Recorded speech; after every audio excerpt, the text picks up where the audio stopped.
Today you're going to be starting a new project, the Lichtenstein Project. Roy Lichtenstein was one of the pop artists along with Andy Warhol, and here is an example of his work.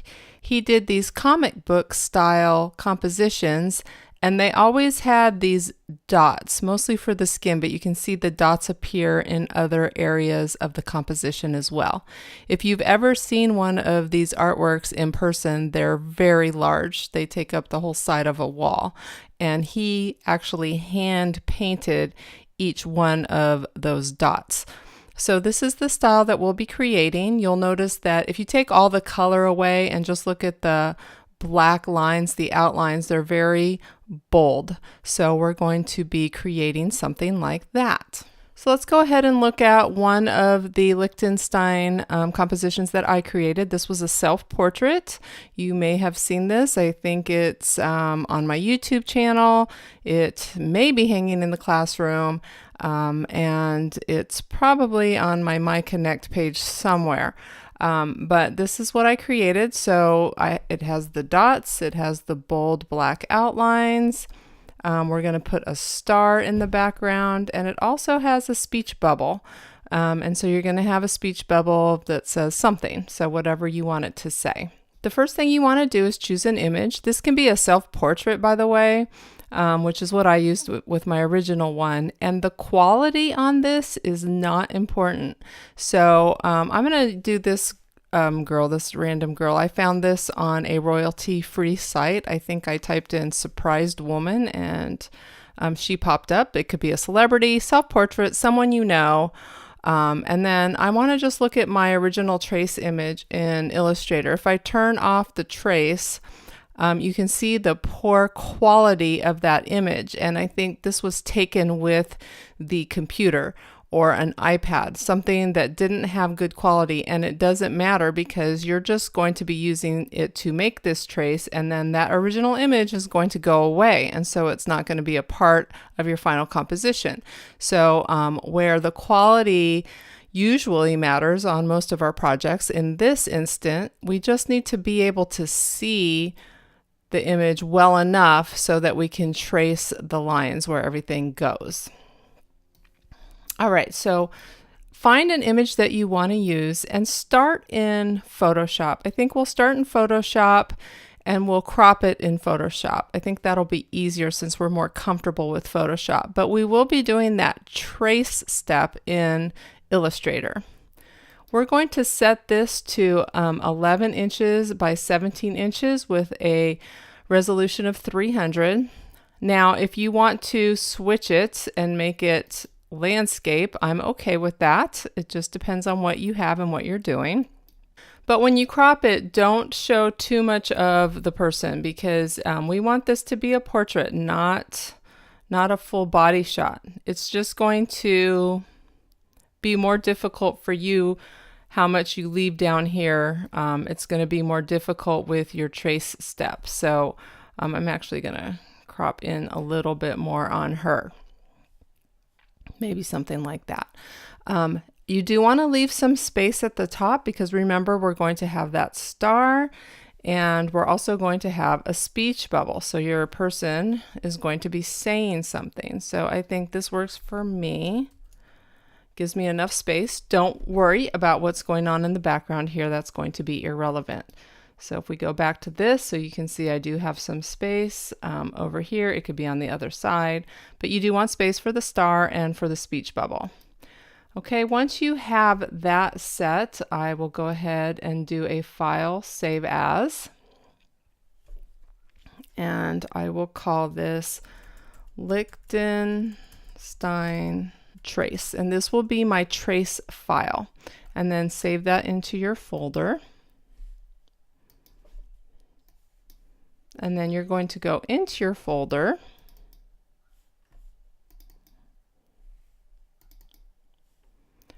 right click on that Lichtenstein trace file, and you're going to open with Adobe Illustrator.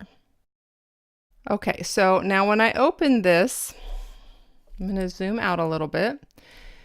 You'll notice that the artboard that I landed on is a square. So go to your artboard icon, which is right here, and just pull this artboard to match your file because you've already cropped it in Photoshop.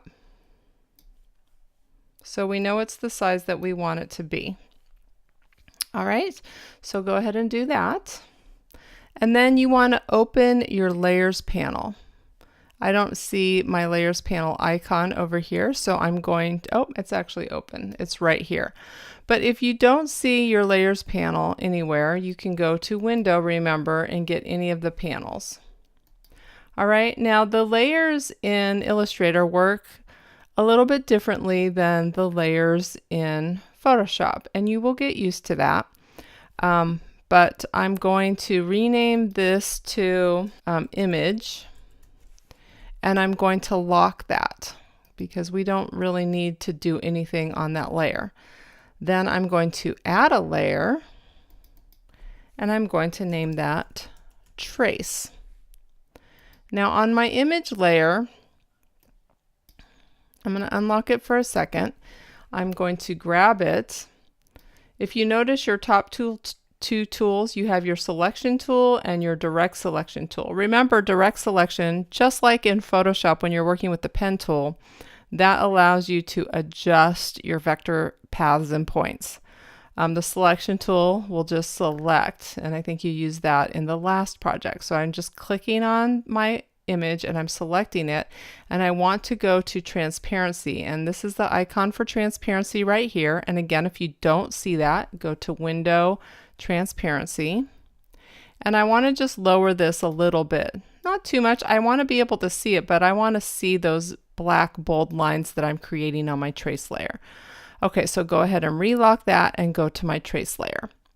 Now we're going to be using the brush tool in Illustrator, and the brush tool is different in Illustrator than it is in Photoshop because we're not painting down on pixels. We're not adding pixels. We're creating vector points and paths with the brush tool. And this is actually a lot of fun. So you'll see the difference right away when you start using this. But I do want to open up one more thing to look at. I will have this available in your module resources, and I'll also have some copies available in class that you can take to your desk. Now, brushes have to be set in Illustrator, and you set up the type of brush, the size, the roundness, the angle, all that stuff. You set that up in Illustrator before you begin. Okay, so what you want to do is, I'm going to keep that handy so I can get back to it. You're going to, when you're on the brush tool, we want to open the brush panel. So go to brushes, either here or under Window, get that open. And what you want to do is click this little icon. It looks like a new layer icon, but this time it's for new brush. And you'll get this window. We're going to be using calligraphic brushes for this, so keep it on calligraphic and say OK. And this is where you're going to set up those values. So let me see if I can pull that back up. Okay, so angle 130, roundness 40, diameter 14, and that's the hair outline stroke. 130, roundness is 40, and diameter, or size in this case, is 14. And we're going to call this hair outline. And OK. All right, so you can see that that brush has now appeared up here.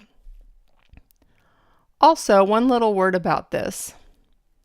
I'm giving you these values, and this is what I'm going to be using on my document. But if you find at any point that the size is off, the angle is off, if you need to have something a little bit different for the parts of your composition, then feel free to adjust these as desired. So that way it'll fit your composition. These will work for mine because of the way I cropped it and the size I set it up with. But for yours, it's just a guideline, and they may work beautifully and they may not. So feel free to adjust as necessary. I'm going to go ahead and add all of my brushes before I begin, and then we'll go ahead and get started.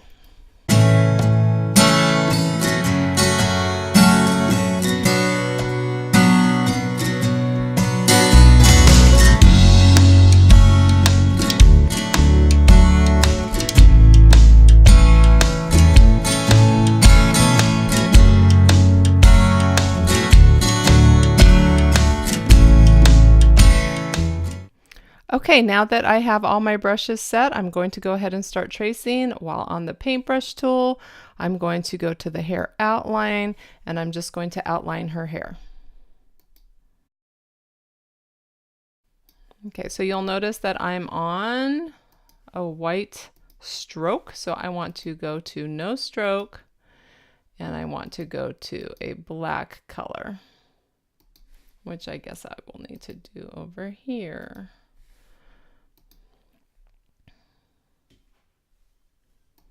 Okay, so my fill is black and my stroke is nothing. Practice a few strokes because it may take some getting used to. Like I said, this is different than the brush tool in Photoshop, but I find it's actually a little bit easier to use. Okay, and where it's coming off of the artboard, I can stop because that's not going to be relevant to me. That part will not even show.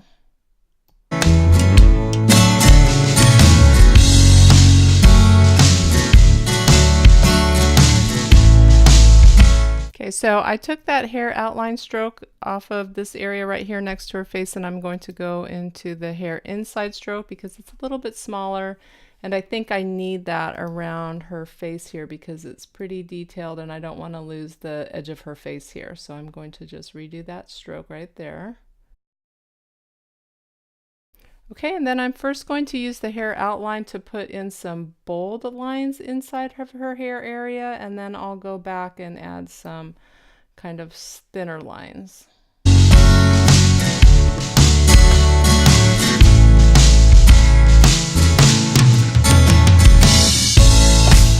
Okay, at any point you can clean up your stroke. So I'm going to zoom into this part right here. You want to use the direct selection tool for that, and then you can adjust that however you want to. One other word about hair, I want to go back to my original. You'll remember that I did a two-tone hair color in here for my final project, and I want to just look at that real quick. Okay, so you see how I have more than one color going on in my hair here. If that is your goal, you want to do that, you need to make sure that when you're doing your trace on the hair that you actually have some closed areas. So like I could put like a yellow color here and a brown color here, but whatever goes in here is going to leak through all in this area, and there's also a leak right there and coming all the way down. All of these, I don't think I closed any of these, so those would all leak. I'm probably going to do more of a solid color on her, so I'm not really concerned about that. But if that is something where you wanted to have two tones or even more than two tones in the hair, then you need to make sure you have closed shapes on that. All right, so we're going to go ahead and save this. I'll do a save as, since it's my first save as a Adobe Illustrator file. It's called Lichtenstein Trace. It's going into my project folder, and I'm going to save, and that's it for today.